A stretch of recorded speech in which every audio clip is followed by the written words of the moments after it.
अस्सलाम वालेकुम दोस्तों, कैसे हैं आप। उम्मीद है आप सब खैरियत से होंगे। मैं भी ठीक ठाक हूँ। उम्मीद है आपका टाइम भी अच्छा गुजर रहा होगा। दिन शाम रात आपका सब अच्छा गुजर रहा होगा। दोस्तों, आज का हमारा टॉपिक है असील केयर इन्फॉर्मेशन, यानी कि असील चीज़ों की हिफाजत हम कैसे करेंगे कि वो जल्द से जल्द ग्रोथ करें और जल्द वो जवान हो जाए और उनकी सेहत भी अच्छी ज़बरदस्त हो जाए। आज मैं कुछ टिप्स आपसे शेयर करूँगा। ये टिप्स मैंने भी आजमाई हैं, इंशाल्लाह आप भी आजमाएं। आपके चूज़े भी बहुत अच्छी ग्रोथ करेंगे और उनकी सेहत भी बहुत अच्छी होगी। और इंशाल्लाह ऐसे वो जो टिप्स मैं आपको बताऊंगा, इससे वो बीमारियों से भी बचेंगे। अगर आपने मेरी कई बातों पे अमल किया है, इंशाल्लाह आपके चूज़े हिफाजत होगी और बीमारियों से भी बचेंगे। दोस्तों, सबसे पहले तो आप ये याद रखें कि जब भी आपने मुर्गी अंडों पर बिठानी है तो आप भूसे का इस्तेमाल करें। भूसा जो कि सब्ज़ी वाली, जिस जिस पेटी में सब्ज़ियाँ आती हैं, फ्रूट आता है, तो उसका जो घास जो बच जाता है उसे भूसा बोलते हैं। दोस्तों, आप अपनी मुर्गी भूसे में बिठाएं और उस पर अंडे रखें और उस पर मुर्गी बिठा दें, क्योंकि भूसे की तासीर गर्म होती है और इंशाल्लाह उससे बच्चे भी अच्छे निकलते हैं। और वो गर्म होता है जिससे बच्चों को ठंड भी नहीं लगती और गर्मियाश की वजह से चूज़े भी ज़्यादा अच्छे निकलते हैं। बनिस्बत आप रेत में रखें या मिट्टी में किसी और जगह पे रखें।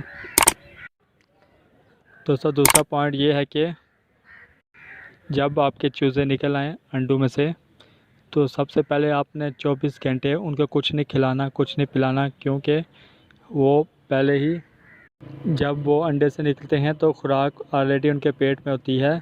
इनके अंडे के अंदर ही उनकी खुराक होती है। इससे 24 घंटे दोस्तों आपको ज़रूरत नहीं है उनको कोई भी चीज़ खिलाने की। 24 घंटे के बाद दोस्तों आप याद रखें, अच्छे चीज़ों की ग्रोथ के लिए आपने सबसे पहले उनको शहद का एक एक कतरा ड्रॉपर से हर चूज़े को एक एक या दो दो कतरे आपने हर चूज़े को खिलाना है, पिलाना है।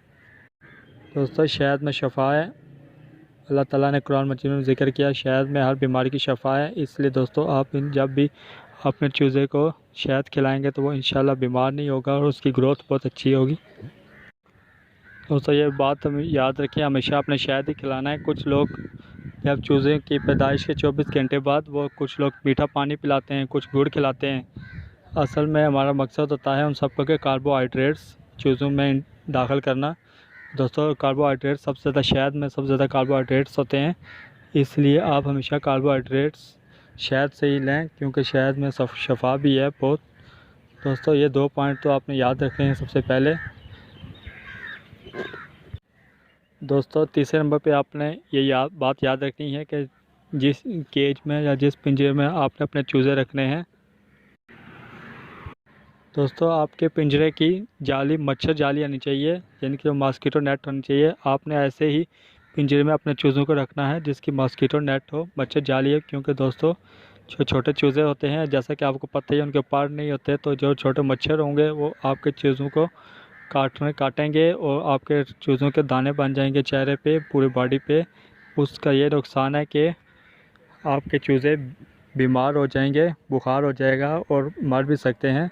दोस्तों, इस वजह से मेरे चूज़े भी ज़ाया हुए थे। 8-12 चूज़े मेरे ज़ाया हुए थे, क्योंकि मुझे तब ये बात मालूम नहीं थी और मच्छरों ने मेरे चूज़ों को काट काट के उनको बीमार कर दिया था। और अब तो दोस्तों मुझे ये बात पता चल गई, इसलिए मैं आप सबके साथ भी शेयर कर रहा हूँ। दोस्तों, ये बात कभी भी मत आप भूलें, हमेशा आपने ऐसे ही करना है। अगला पॉइंट मैं आपको बताता हूँ। दोस्तों, जब भी आपके चूज़े हैच हो जाएं तो उसके तकरीबन 2 महीने आपने अपने चूज़ों को सिर्फ फीड खिलानी है। किसी भी वेटरनरी स्टोर पे आप जाएंगे, वहाँ से आपको फीड मिल जाएगी, जिस असील चूज़ों की या किसी भी चूज़ों की फीड, वो आपने 2 महीने तक को सिर्फ फीड खिलानी है। इसके अलावा आप दोस्तों आप याद रखें, आपने कुछ भी नहीं खिलाना फीड के अलावा अपने चूज़ों को, क्योंकि फीड में वो सारे नेसेसरी एलिमेंट्स होते हैं जो कि ग्रोथ के लिए, अच्छी ग्रोथ के लिए चीज़ों को चाहिए। आपको कई लोग कहेंगे कि फीड्स नहीं खिलानी चाहिए, बहुत से लोग ऐसे बात करते हैं, वो बिल्कुल गलत है। दोस्तों, आप हमेशा अपने चूज़ों को फीड खिलाएं।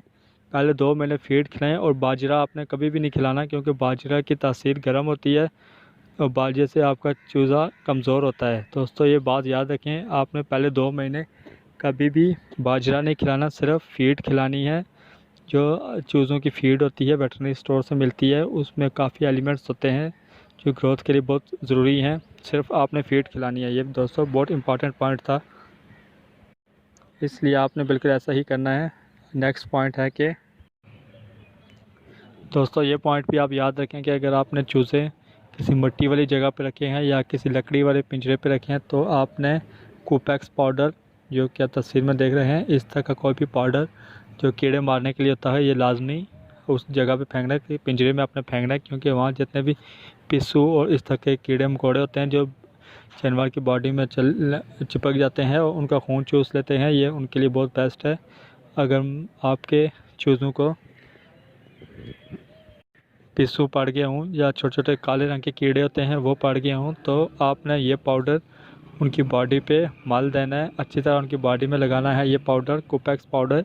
इंशाल्लाह इससे वो जितने भी इंसेक्ट होंगे, कीड़े मकोड़े होंगे या फिर पिस्सू होंगे, वो मर जाएंगे। और अपने पिंजरे में भी ये पाउडर लाजमी फेंकना है, इससे जो आँख वो जितने पिस्सू या कीड़े वगैरह होंगे वो सब भी मर जाएंगे। दोस्तों जो नेक्स्ट इम्पॉर्टेंट पॉइंट है वो मैं आपको बताता हूँ कि दोस्तों आपने हमेशा जब आपके चूज़े 8-10 दिन के हो जाएं, तो उसके बाद आपने मेडिविक की NDIB वैक्सीन करनी है।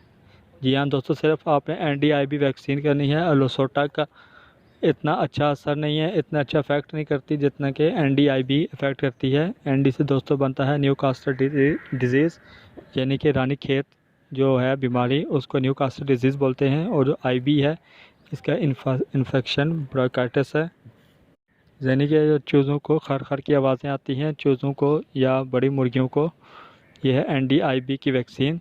दोस्तों NDIB की वैक्सीन आपने 3 मंथ में कम अज़ कम 3 मंथ में एक दफ़ा लाजमी करनी है। ख़ास तौर पे जब सर्दियों से गर्मी आ रही हो या गर्मी से सर्दी का मौसम आ रहा हो, जब मौसम की चेंजिंग हो रही हो, तब तो लाजमी आपने NDIB की वैक्सीन करनी है। और 3 माह में एक बार लाजमी NDIB की वैक्सीन करें। और पॉसिबल हो तो NDIB H9 है, यानी कि बर्ड फ्लू की जो बीमारी होती है उसको H9 बोलते हैं, तो वो वैक्सीन भी करें तो बहुत भी अच्छा है। वो 2 महीने में, वो भी 3 महीने में आप एक दफ़ा कर सकते हैं। इसके NDIB के 10 दिन बाद आप NDIB H9 की वैक्सीन भी कर सकते हैं। दोस्तों ये थी कुछ टिप्स जो इंशाल्लाह मैं अपने चूज़ों में भी करता हूँ और आप अपने चूज़ों में करें, इंशाल्लाह इससे आपके चूज़े बीमार नहीं होंगे। दोस्तों ये टिप्स अपने कापी पेंसिल से अपनी कॉपी पे लिख लें, ये बहुत इंपॉर्टेंट है। ये आप अपनी चीज़ों के साथ ऐसे ही करें, उसके बाद फिर मुझे रिज़ल्ट बताएं कमेंट बॉक्स में कैसा है रिज़ल्ट। दोस्तों पहले 3 महीने आपने कभी भी चीज़ों को खोलना नहीं है पिंजरे में, और सिर्फ हर टाइम उनके सामने फीड पड़ी हो, फीड के अलावा पानी पड़ा हो, इसके अलावा और कुछ आपने नहीं खिलाना पहले 2 या 3 महीने। इससे क्योंकि फीड में वो नेसेसरी एलिमेंट होते हैं जो चूज़ों की ग्रोथ के लिए बहुत इंपॉर्टेंट है। दोस्तों ये सारी टिप्स आप लिख लें, बहुत इंपॉर्टेंट है। और इंशाल्लाह मैं भी अपनी चीज़ों में ऐसे करता हूँ, आप भी करें, बहुत अच्छा रिज़ल्ट आएगा। दोस्तों वीडियो पसंद आई है तो लाइक और हमारे चैनल को सब्सक्राइब कर दें। शुक्रिया, अल्लाह हाफिज़, जज़ाकल्लाह।